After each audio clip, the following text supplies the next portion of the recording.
ஓம் ஸ்ரீ கிருஷ்ணாய பரமாத்மனே நமஹ. ஸ்ரீமத் பாகவத ரகசியம் 11வது ஸ்கந்தம் 12வது பகுதி. பகவான் எப்போது ஹம்ச ரூபத்தில் அவதரித்து சனகாதிகளுக்கு யோகத்தை உபதேசித்தார் என்று அறிந்து கொள்ள ஆவலுடன் இருந்த உத்தவருக்கு பகவான் அந்த கதையை எடுத்து கூறினார். பிரம்மதேவனின் மானச புத்திரர்களும் நித்திய பிரம்மச்சாரிகளுமான சனகாதி ரிஷிகள் ஒருமுறை தங்கள் தந்தையும் ஆச்சாரியருமான பிரம்மதேவனை அணுகி ஒரு கேள்வியை கேட்டனர். அந்தఃகரணம் குணமயமானது, ஏனெனில் குணங்கள் உண்டானதே அந்தঃகரணத்திலிருந்துதான் என்னும் போது அவை இரண்டும் ஒன்றை ஒன்று சார்ந்தும் சாரப்படுத்துவதுமாக சேர்ந்தே இருக்கின்றன. குணங்கள் இல்லாத அந்தঃகரணமோ அந்தःகரணம் இல்லாத குணங்களோ நிலை நிற்க முடியாது. இதுவே இயற்கை. அப்படி இருக்க குணங்கள் நீங்கினால் அந்தःகரண சுத்தி என்றும், அந்தःகரணம் சுத்தமாகாமல் பக்தி ஞான வைராகியங்கள் உண்டாகாது என்றும் சாஸ்திரங்கள் கூறுகின்றன. குணங்கள் இல்லாமல் அந்தःகரணம் மட்டும் தனித்து நிலை நிற்க முடியாது என்னும் போது அந்தःகரணம் சுத்தமாக வேண்டுமானால் குணங்கள் நீங்க வேண்டும் என்ற சாஸ்திர சொற்களை எப்படி ஏற்றுக்கொள்வது? ஞானியாகவும் சனகாதிகள் மற்றும் ரிஷிகள் அனைவருக்கும் ஆச்சாரியராகவும் இருந்த போதிலும் பிரம்மதேவன் உலகப் படைப்பில் கொஞ்ச காலமாக ஈடுபட்டிருந்ததன் பலனாக ஞானம் குன்றி கர்மம் பெருகி சித்தம் எண்ண அலைகளால் நிறைந்திருந்த சமயத்தில்தான் சனகாதிகள் இந்த கேள்வியை அவரிடம் எழுப்பினர். அதனால் தக்க விடையளித்து அவர்களை அப்போது திருப்தி செய்ய இயலவில்லை. வேறு வழியின்றி பகவானை தியானித்தார். ஞானஸ்வரூபமான பகவான் உடனே ஒரு பரமஹம்ச சந்நியாசி வேடத்தில் அங்கு தோன்றினார். அவரை அடையாளம் கண்டு கொள்ள முடியவில்லை என்றாலும் பகவானுடைய பேரொளியை கண்டு ஒரு மகாத்மாவே வந்துள்ளார் என்பதை உணர்ந்து கொண்டு சனகாதிகள் அவரது பாதத்தில் விழுந்து வணங்கினர். பின்னர் அவர் யார் என வினவிய ரிஷிகளை அதே கேள்வியை திரும்ப கேட்டு வாக்குகளால் அவர்களை மடக்கிய பகவான், ஷரீரமும் ஆத்மாவும் ஆகிய இரு பகுதிகள் ஒன்று சேர்ந்து உள்ளதே ஒரு வியக்தி உருவம், இந்த இடத்தில் மனித உருவம். இதில் ஷரீரம் பஞ்சபூதங்களால் ஆனதும் தற்காலிகமானதும் ஆகும். ஆத்மாவோ சத்தியமும் எப்போதும் இருப்பதும் ஆகும். ஒருவர் தனது ஷரீரத்தை அறிந்து கொண்டால் மற்ற எல்லா ஷரீரங்களையும் அறிந்து கொண்டதாகும். ஏனென்றால் ஒரு ஷரீரம் எந்தெந்த பூதங்களின் எந்தெந்த மாத்திரைகளினால் ஆனதோ அதே பூதங்களின் அதே மாத்திரைகள் ஒன்று சேர்ந்து உண்டானதே மற்ற எல்லா ஷரீரங்களும். ஒரு ஷரீரம் எந்த பூமியில் நிற்கிறதோ அதே பூமியில்தான் மற்ற எல்லா ஷரீரங்களும் நிற்கின்றன. அதனால் ஒன்றை அறிந்து கொண்டால் மற்ற ஷரீரங்கள் அனைத்தையும் அறிந்து கொண்டதாகும். தனது ஷரீரத்தை அறியாததால் மற்றவற்றை அறிவதில்லை. ஆத்மாவோ ஒன்று மட்டுமே, பல அல்ல.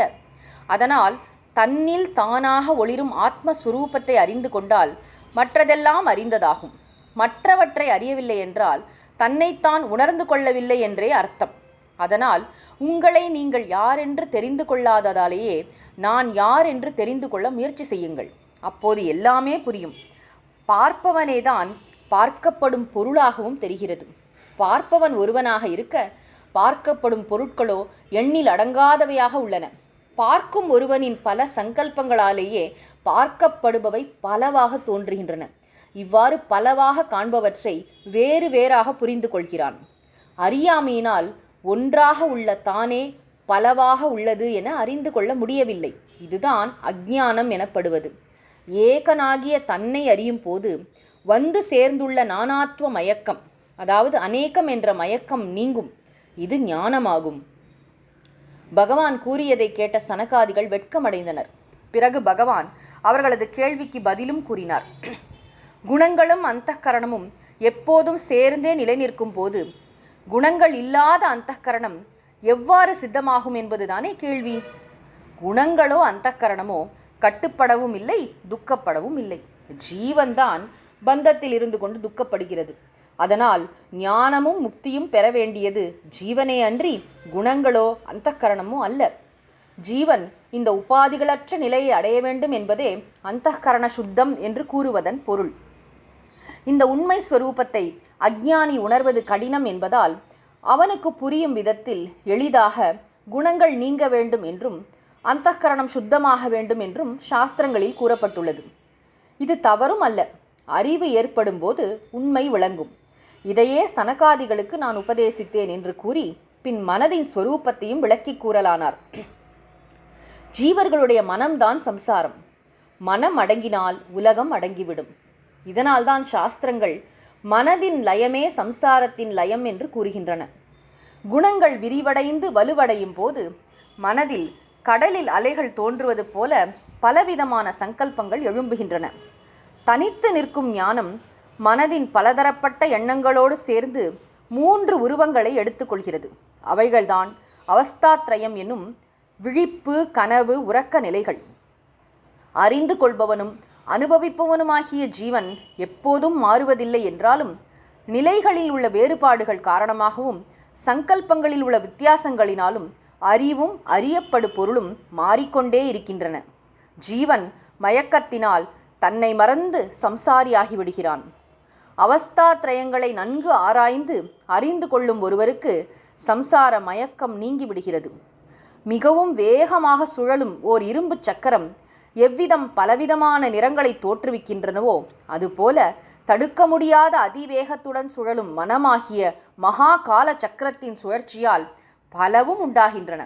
நாம ரூபங்களும் கால தேசங்களும் கர்த்திருவ போக்திருத்துவங்களும் அவஸ்தைகளும் என பலவும் சிருஷ்டிக்கப்படுகின்றன. மிகவும் சஞ்சலமான மனதின் சலனத்தினால் பலவும் படைக்கப்படுகின்றன.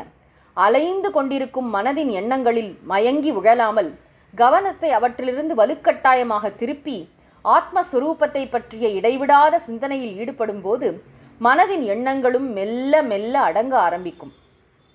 தனது ஜால வித்தைகளை கண்டு ரசிப்பதற்கு ஆட்கள் இல்லாத போது எவ்வாறு மந்திரவாதி தன் இந்திர ஜாலங்களை நிறுத்தி விடுகிறானோ அதுபோல கண்டு ரசிப்பதற்கும் பங்கெடுத்து கொள்வதற்கும் எவரும் இல்லை என்ற நிலை வரும்போது மாயையும் தன் விளையாட்டை நிறுத்தி விடுகிறாள்.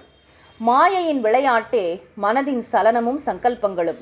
ஜீவன் அதில் கவனம் செலுத்தாமல் ஆத்ம சிந்தனையில் ஈடுபடும் போது மாயையின் லீலைகளை காண ஆளில்லாமல் போகும்போது அது மெல்ல மெல்ல குறைந்து கொண்டே வந்து முடிவில் முழுவதும் இல்லாமல் ஆகிறது. ஷரீரமே உண்மையல்ல என்னும்போது ஷரீர அபிமானமும் அதன் காரணமாக ஏற்பட்டுள்ள ஷரீர தர்மங்களும் அதன் மூலம் கிட்டும் சுகதுக்கங்களும் எப்படி உண்மையாக இருக்க முடியும்? மனதின் சஞ்சலத்தன்மையே இதற்கெல்லாம் காரணம். அதனால் ஹே உத்தவா, மனதை சாந்தப்படுத்து, அமைதியாக்கு. மனம் அடங்கினால் சம்சாரம் என்ற ஒன்று இல்லை. அறிவதில் ஆர்வமுடைய உத்தவர் பகவானை மேலும் வினவினார். ஞானஸ்வரூபியான பரமகுருவே, எளிதில் மனம் அடங்க பலரும் பலவிதமாக கூறுகின்றனர். தானம், ஹோமம், விரதம், சுவாத்தியாயம் அதாவது சாஸ்திரங்களை படித்தல், யோகம், பக்தி, ஞானம் என்ற ஒவ்வொன்றையும் ஒவ்வொருவர் மிக சிறந்தது என்று கூறுவதை காண்கிறேன். உண்மையில் ஒரு மனிதனுக்கு எதை அனுஷ்டித்தால் மிகவும் நன்மை பயக்கும், அது எவ்வாறு கைகூடும்? பகவான் அதற்கு பதிலளித்தார். ஹே உத்தவா, இதுவரை கேட்டதிலிருந்து மனம் முழுமையாக அடங்குவதே பரமஸ்ரேயஸ், மிகவும் உத்தமம் என்பது உனக்கு விளங்கவில்லையா? மனதை அடங்கும்படி செய்ய மிகவும் உத்தமமான உபகரணம் பரமஸ்வரூபியான பக்தியே. பக்தியை வளர்க்க பல அனுஷ்டானங்கள் உண்டு என்றாலும் அவை எல்லாவற்றிலும் மிகவும் சிறந்தது தியானம். இதன் மூலம் மிக விரைவில் மனம் ஈஸ்வரனிடம் ஒன்றுபட்டு அமைதியடையும். பக்தி பெருக்கெடுக்கும் போது பகவானிடம் மனம் லயித்து உன்மத்த நிலையை அடைய முடியும். ஓம் ஸ்ரீ கிருஷ்ணாய பரமாத்மனே நமஹ.